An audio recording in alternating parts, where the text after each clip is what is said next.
بنت وبنت، الاتنين في سن المراهقة لكنهم حكايتين مختلفين، وكل حكاية منهم كابوس. جريمتين صدموا المجتمع مش بس عشان التفاصيل المرعبة اللي ظهرت في التحقيقات، ولكن لأن كل حكاية منهم كانت بطلتها بنت يدوب ما تعديش 17 سنة، بس فرق كبير ما بين مجرم وضحية.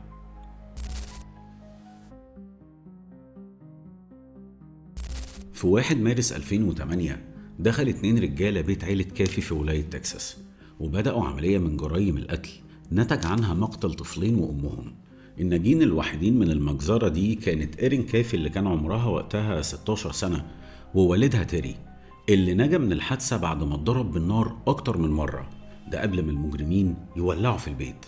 الحادثة دي صدمت المجتمع، وده لأن التحقيقات أثبتت إن العقل المدبر ورا المجزرة دي كان إيرين نفسها. بدأت القصة مع بداية علاقة إيرين بتشارلي ويلكنسون اللي كان أكبر منها بسنتين، وتعرفت عليه حوالي 5 شهور قبل الحادثة لما اتقابلوا وهم شغالين في مطعم سونيك للوجبات السريعة، والعلاقة اتطورت بسرعة. شارلي كانت تصرفاته توحي بإنه مهووس بإيرين، ده حتى ادالها خاتم بتاع جدته وطلب منها الجواز أكتر من مرة، ورغم سنهم الصغير إلا إنهم في الأول فكروا يهربوا عشان يقدروا يتجوزوا. بس العلاقة دي كانت مصدر قلق كبير لأهلها، ووالدها تحديدا قال إنه ما كانش بيرتاح لتشارلي من أول مرة شافه فيها، وللأسف إحساسه كان صح. إيرين كان عندها أخين، تايلر 8 سنين وماثيو 13 سنة، كانوا بيعزفوا على الجيتار والهارمونيكا في الفرقة بتاعة الكنيسة المحلية، ووالدتهم بيني كانت بتعزف على البيانو، وإيرين كانت المغنية الرئيسية للفرقة دي لحد ما قابلت شارلي.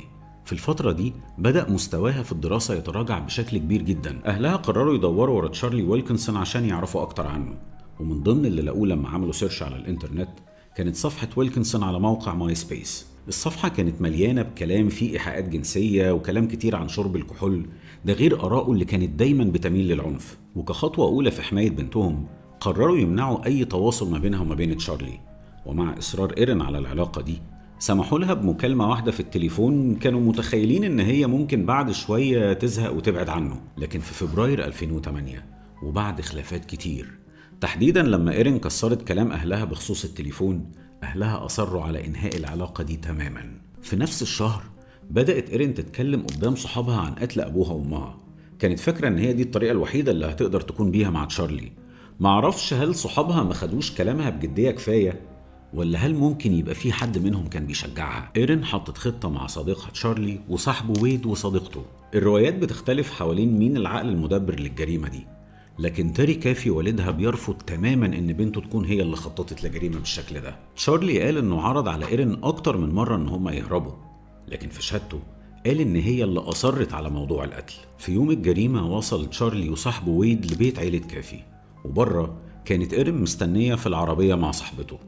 تشارلي قبل ما ينزل قال لإيرين انه ممكن يضطر يقتل اخواتها لو حد منهم شافه عشان ما يبقاش فيه اي شهود.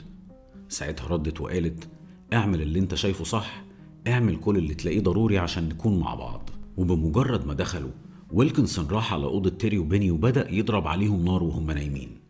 بعد ما اتصاب بكذا رصاصة، تيري شاف مراته وهي بتموت قدامه وهو عاجز مش قادر يعمل حاجة. وقتها حصل مشكلة في سلاح ويلكنسون، فصاحبه ويد طلع سيف ساموراي واستخدمه في إنهاء حياة بيني. بعدين طلع الدور اللي فوق اللي كان مستخبي فيه تايلر وماثيو. تيري سمع ابنه وهو بيصرخ وبيستغيث وبيطلب من تشارلي ان هو يسيبه وما يقتلوش، وبعدها فقد الوعي. بعدها نهبوا البيت ودوروا على كل الحاجات الغالية وسرقوها. ويلكنسون كان وعد صاحبه ويد انه يديله $2000 لو ساعده في الموضوع ده، وفي الاخر رشوا بنزين على العفش وولعوا في البيت. لكن بمعجزة تيري استرد وعيه وهو شايف النار بتاكل البيت حواليه، وزحف عشان يخرج من شباك الحمام. احتاج حوالي ساعة عشان يوصل لأقرب بيت من جيرانه اللي بلغوا الشرطة لحظة لما شافوه. الشرطة لما سألوا جيرانه عن حالته الصحية قالوا إن تيري كان بينزف من كل حتة. نقلوه فورا للطوارئ لحد ما حالته تبقى مستقرة إنه يقدر يتكلم. لما الشرطة قدرت تاخد شهادة تيري، قال إن تشارلي ويلكنسون هو اللي عمل كده في عيلته. وعلى طول الشرطة دورت على تشارلي ولقوه واستجوبوه. وبعد البحث وصلوا لإيرين في كوخ صغير على أطراف البلد، كان مملوك لعيلة ويد صاحب تشارلي. لما لقوها كان باين عليها آثار الصدمة، وقالت إنها اتخطفت وإن في 2 ملثمين دخلوا البيت وهددوها بالسيوف، فاضطرت إنها تستسلم لهم وأصرت إنها ضحية.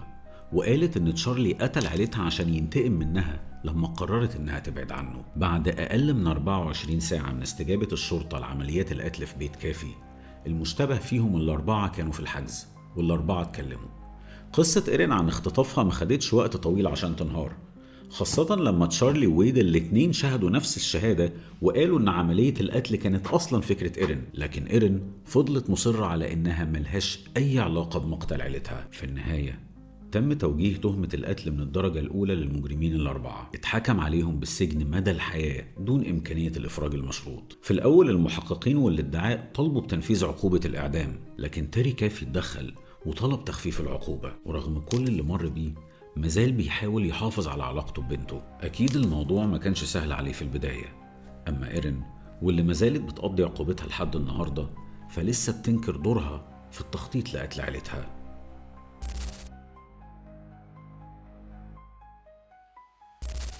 في 16 أبريل 1996 وصل بلاغ لشرطة مانشستر من راجل اسمه جيمس باترسون، بيقول إن صديقته كيلي آن وقعت في حمام السباحة وغرقت، ورغم إنه حاول يسعفها أكتر من مرة إلا إنها ماتت. لما الشرطة وصلت بيت جيمس المشهد كان أسوأ بكتير من اللي كانوا متوقعينه. كيلي آن واللي كان عمرها يدوب 17 سنة وقتها مش بس كانت ميتة، دمها كان في كل مكان، وكانت بتعاني من إصابات كتير وإصابات خطيرة قبل غرقها عن طريق الخطأ. السلطات على طول اعتقلت جيمس وقصته انهارت بسرعة. الفحص بعد الوفاة بين انه عذبها الأسابيع قبل ما أخيرا تموت. الطبيب الشرعي اللي اشتغل على القضية قال في تاريخ مهنتي اشتغلت على حوالي 600 جريمة قتل، لكن في كل الجرائم اللي أنا شفتها ما شفتش إصابات بالبشاعة دي. في يوم من الأيام مارجريت رجعت لبيتها في إنجلترا ولقت بنتها كيلي آن اللي كان عندها 16 سنة وقتها واقفة في المطبخ. ساعتها سمعت صوت خطوات حد نازل من على السلم، ودي كانت أول مرة تشوف فيها جيمس. مارجريت كانت مصدومة لما عرفت إنه سنه في نص الأربعينات، وأكيد أي أم مش هتبقى مبسوطة لما تعرف إن بنتها مرتبطة بحد بأكبر منها بفرق كبير زي ده. لكن بالنسبة لمارجريت الموضوع كان أكبر من كده بشوية. كان في حاجة مريبة ومزعجة جدا بخصوص جيمس. قالت في مقابلة بعد كده ما كانش ده الراجل اللي كنت عايزاه لبنتي. فاكرة بوضوح أول مرة شفته عيني وقعت على سكينة العيش اللي عندنا في المطبخ وكنت عايز أخدها وأطعنه في ظهره. مارجريت هتندم بعد كده إنها ما عملتش ده، وده لأن علاقة بنتها بجيمس انتهت نهاية بشعة ما كانتش تخطر على بال حد. جيمس وكيلي اتقابلوا سنة 93، كان عمرها وقتها 14 سنة. فضلوا محافظين على علاقتهم بشكل سري عن كل الناس حتى والدتها لحد اللحظة اللي شافت فيها جيمس الأول مرة في المطبخ. وفي نوفمبر 1995 كيلي سابت بيت أهلها وراحت تعيش في بيت جيمس اللي كان عاطل عن العمل وقتها. وعلى الرغم من قلق أهلها من قرار مهم زي ده إلا إن إصرارها خلاهم يوافقوا. صحيح هم اشترطوا عليها إنها تفضل على اتصال منتظم معاهم، بس معرفش الحقيقة إزاي شرط زي ده خلاهم يبقوا مطمنين على بنتهم. لكن خلال شهور بسيطة بنتهم اللي كانت على طول منطلقة وسعيدة بقت مكتئبة ومنعزلة وحزينة. ولما زارتهم مرة من النوادر والدتها لاحظت إن في إصابات وكدمات على دراعها، وبرضه ما زلت مش عارف إزاي ملاحظة زي دي ما تخليهمش يبعدوها عنه في أسرع وقت. جيمس كان ليه تاريخ طويل في الإساءة مع الستات. جوازته الأولانية انتهت بقضية كان فيها اتهام بالعنف، وستات تانيين كتير شهدوا بعد كده من سوء معاملته واستخدامه للعنف طول الوقت. الغريب في جيمس ان العنف ما كانش بيحصل دايما بسبب خلافات، ده هو كان العادي بتاعه التعامل بالضرب. لكن خلال شهور وصلت الإساءة لمستوى جديد، مستوى مرعب، لحد يوم 16 إبريل 1996 لما راح جيمس باترسون لشرطة مانشستر وقال إن كيلي آن وقعت عن طريق الخطأ في حمام السباحة الصغير اللي في بيته بعد خناقة صغيرة ما بينهم، ورغم إنه حاول يسعفها أكتر من مرة إلا إنها ماتت. معرفش إزاي قدر يقدم قصة زي دي للشرطة على إنها حادث غير مقصود.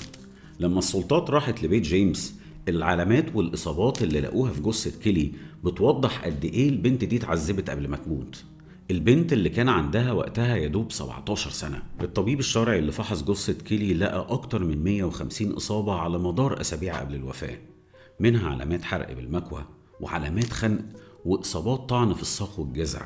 ما اكتفاش بكده، ده كمان شوهها باستخدام مقصات بشكل من الصعب عليا جدا إن أوصفه، قبل ما يقتلها في الآخر عن طريق إنه يغرقها في حمام السباحة. وباعتقال جيمس اتنقلت القضية على طول للمحاكمة، وخلال المحاكمة ستات تانيين قدموا شهادتهم عشان يرسموا صورة أوضح عن راجل عنده خلل نفسي وغيور بشكل مش طبيعي، وبيستخدم دايما العنف كوسيلة للسيطرة على كل اللي حواليه. وفي المقابل جيمس ادعى انه هو الضحية، وقال ان كيلي كانت بتستفزه طول الوقت وانها كانت معيشاه في جحيم. ده حتى قال ان في اصابات كتير هي اللي كانت عاملاها لنفسها.